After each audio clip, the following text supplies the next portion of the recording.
12 বছর আগে সেই ঝলসানো মৃতদেহটা আবার চোখের সামনে ভেসে ওঠে হলধরবাবু। এত বছর পরেও যেন ভয়ে শিউরে ওঠেন উনি। আজকের গল্প বজ্রপাত। মাস্টারমশাই, মাস্টারমশাই, ছুটতে ছুটতে এসে এইটুকু বলেই হাঁপাতে থাকে ইসমাইল। সবাই বলে স্কুল মাস্টারির চাকরি সবথেকে সুখের চাকরি। সে যে কত সুখের চাকরি হাড়ে হাড়ে টের পাচ্ছেন হলধরবাবু। Unit test, mid day meal, তারপরে এটা আবার বোর্ডিং স্কুল, সবসময়ই কাজের চাপ। সামনের সপ্তাহে ছেলের বিয়ে, তাও ছুটি পাননি। ফোনেই গিন্নির সাথে প্রয়োজনীয় কথাবার্তা সেরে নিচ্ছিলেন। কথার মাঝে ইসমাইল এসে পড়ায় বাধ্য হয়ে কথা থামাতে হলো। হেড স্যার যে যথেষ্ট রাগী সে কথা সব ছাত্ররা জানে। হলধরবাবু তার রাগী গম্ভীর গলাতে ইসমাইলকে শুধান, কি হলো? মাঠে বাঘ বেরিয়েছে নাকি? এমন ছুটতে ছুটতে আসার কি হলো? তখনও হাঁপাচ্ছে ইসমাইল। দুটো ঢোক গিলে মুখ কাঁচুমাচু করে বলল, নতুন ছেলেটা। এইটুকু বলেই থেমে যায় ইসমাইল। নতুন ছেলেটা কি করেছে? এক ধমক লাগান হলধরবাবু। এবার আঙুল তুলে পুরনো হোস্টেল বাড়িটার দিকে আঙুল তোলে ইসমাইল, বলে, ওখানে ঢুকেছে ছেলেটা। আঁতকে ওঠেন হলধরবাবু। তোরা ছেলেটাকে বলিসনি ওখানে কারোর ঢোকা বারণ আছে? আমরা কেমন করে জানবো মাস্টারমশাই যে ওখানে ঢুকবে? আমরা সবাই মাঠে ফুটবল খেলছিলাম। হঠাৎ দিনেশ খেয়াল করে ছেলেটা দোতলা বারান্দাতে দাঁড়িয়ে আছে। আমরা সবাই ওকে ওখান থেকে চলে আসতে বললাম, কিন্তু ও ভেতরে ঢুকে গেল, এখনও বেরিয়ে আসেনি। হলধরবাবু আজ প্রায় 19 বছর আছেন এই স্কুলে। তখন ওই বিল্ডিংটাই ছাত্রদের হোস্টেল ছিল। সেবার এক কালবৈশাখী ঝড়ের রাতে বাজ পড়ে হোস্টেলের একটা পুরো অংশ ভেঙে পড়ে। কয়েকজন ছাত্র মারাত্মক রকমের আহত হয়েছিল। মারা গিয়েছিল একজন ছাত্র। মুখটুকু বাদে শরীরের একটা অংশ বিশ্রীভাবে ঝলসে গিয়েছিল। আজ 12 বছরের বেশি হয়ে গেল। এখনও সেদিনের ঘটনা মনে পড়লে শিউরে ওঠেন হলধরবাবু। তারপর ওই বিল্ডিং অমন অবস্থাতেই পড়ে আছে। হোস্টেলের ছেলেদের স্টাফ কোয়ার্টার্সে সরিয়ে আনা হয়েছিল, কিন্তু বেশ কিছুদিন পর থেকে যতবার ওই বিল্ডিংয়ের সংস্কারের চেষ্টা করা হয়েছে, একটা না একটা অঘটন ঘটেছে। দোতলা অবধি তো কেউ পৌঁছতে পারেনি। শেষ অবধি ভুতুড়ে বিল্ডিং নাম নিয়ে বিল্ডিংটা ভাঙাচোরা অবস্থাতেই পড়ে আছে। ওই নতুন ছেলেটা তো সদ্য কদিন হলো ক্লাস 6-এ ভর্তি হয়েছে।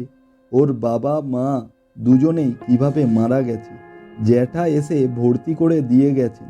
উনি বলেছিলেন অবশ্য ছেলেটি বড় দুরন্ত, কিন্তু এই কদিন তো ছেলেটিকে বেশ চুপচাপ মনে হচ্ছিল। আর ভেবে কি হবে, এখন ভালোই ভালোই ওই ছেলেকে ভুতুড়ে বিল্ডিং থেকে বের করে আনতে পারলে হয়। না হলে কি কৈফিয়ত দেবেন ওর বাড়ির লোকের কাছে? শুধু কি বাড়ির লোক, পান থেকে চুন খসলে পার্টি থেকে মিডিয়া কেউ ঝাঁপিয়ে পড়তে বাকি থাকবে না। স্কুল ছুটির পর প্রতিদিন বিকালেই তো ছেলেরা ওই মাঠে খেলা করে। ওই ছেলেদের এই সন্ধ্যের মুখে ওই ভাঙা বিল্ডিংয়ে ঢোকার কি দরকার পড়ল কে জানে। আজকালকার ছেলেপিলেগুলো বড্ডই বেয়াড়া। আর দেরি না করে ইসমাইলের সাথেই ওই দিকে পা বাড়ায় হলধরবাবু। অন্য ছেলেরা সব মুখ কাঁচুমাচু করে দাঁড়িয়ে আছে। হলধরবাবু বিল্ডিংয়ের দিকে এগোতে গিয়ে থমকে যান। গতবার এক মিস্ত্রি জোর করে ঢুকেছিল বিল্ডিংয়ে, ঘরের জিনিসপত্র বের করে আনবে বলে। কিন্তু কি হলো?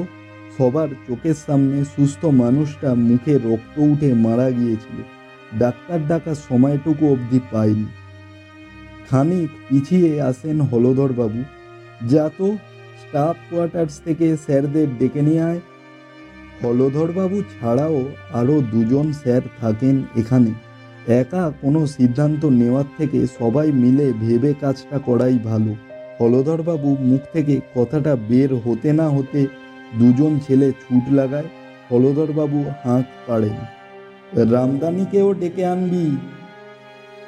স্কুলের দারোয়ান কাম নাইট গার্ড রামদানি, এটানো চেহারা, ভয় ডর খুব একটা নেই। এমন সমস্যায় তো রামদানির মতো মানুষকেই সাথে দরকার। ছেলেটা ভিতরে কি করছে কে জানে, সাড়া শব্দ তো নেই। মরে পড়ে গেল না তো? না স্যার, মরিনি, এই তো আমি। চমকে ওঠেন হলধর বাবু। আরে ভূতের মতো দুম করে এ ছেলের উদয় হলো কোথা থেকে? এখনই তো সামনে কেউ ছিল না। কোনো রকমে নিজেকে সামলে নিয়ে ধমক দিয়েই জিজ্ঞাসা করেন, এই বিল্ডিংয়ে কেন ঢুকেছিলিস? তুমি জানো না এই বিল্ডিংয়ে ঢোকা বারণ? কেন স্যার, কি হয়েছে এই বিল্ডিংয়ে? ছেলেটার কথায় কি ছিল কে জানে, কোনো প্রতিবাদ করতে পারে না হলধর বাবু। তার বদলে সেদিনের সেই ভয়ঙ্কর ঘটনার কথা ব্যাখ্যা করতে লাগলেন। ছেলেটা সম্পূর্ণ পুড়ে গিয়েছিল স্যার।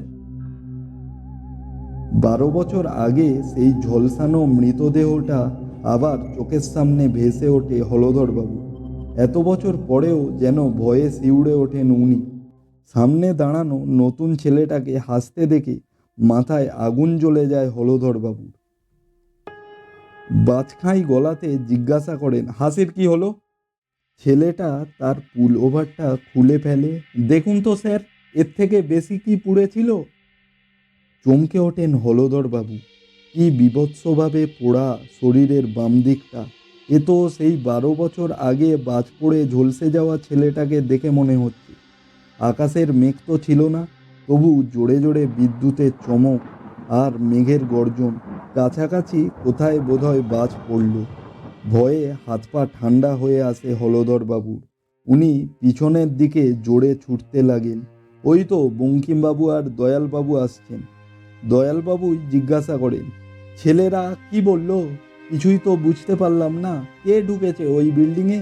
বঙ্কিমবাবু বলছেন, ওরা বলছে নতুন ছেলেটা নাকি ওই ভুতুড়ে বিল্ডিংয়ে ঢুকেছে, কিন্তু ওর জ্যাঠা আমার মোবাইলে ফোন করেছিলেন। ওর ঠাকুমা অসুস্থ, তাই ওকে নিতে আসবেন আগামীকাল। ছেলেটাকে আমার ঘরে ডেকে পাঠিয়ে সেই কথাটাই বলছিলাম। ও তো আমার ঘরেই ছিল। আপনি নিজে দেখেছেন? এই ছেলেদের কথার কোনো ঠিক আছে নাকি? কি দেখতে কি দেখেছেন মশাই? আকাশে এমন মেঘ করেছে, এখনো খেলা খেললেই হবে? পড়তে বসতে হবে না? এখনই যে যার ঘরে গিয়ে ইংরেজি বই নিয়ে বসো, আমি 10 মিনিটের মধ্যে যাচ্ছি। দয়ালবাবুর বকুনিতে ছেলেরা সবাই হৈ হৈ করতে করতে ফিরে যাচ্ছে হোস্টেলের দিকে।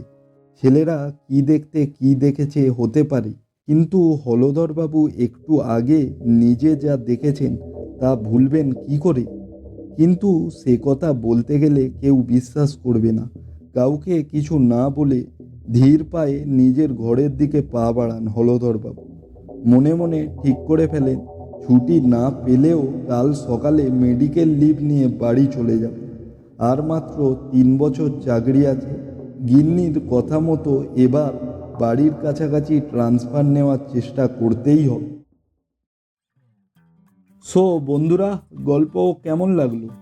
আশা করছি ভালো লেগেছে। যদি ভালো লেগে থাকে অবশ্যই আমাদের ভিডিওটাকে লাইক করবেন, সাথে চ্যানেলটাকে অবশ্যই সাবস্ক্রাইব করবেন, আর যদি ভালো লাগে আপনার বন্ধুদেরও শেয়ার করবেন।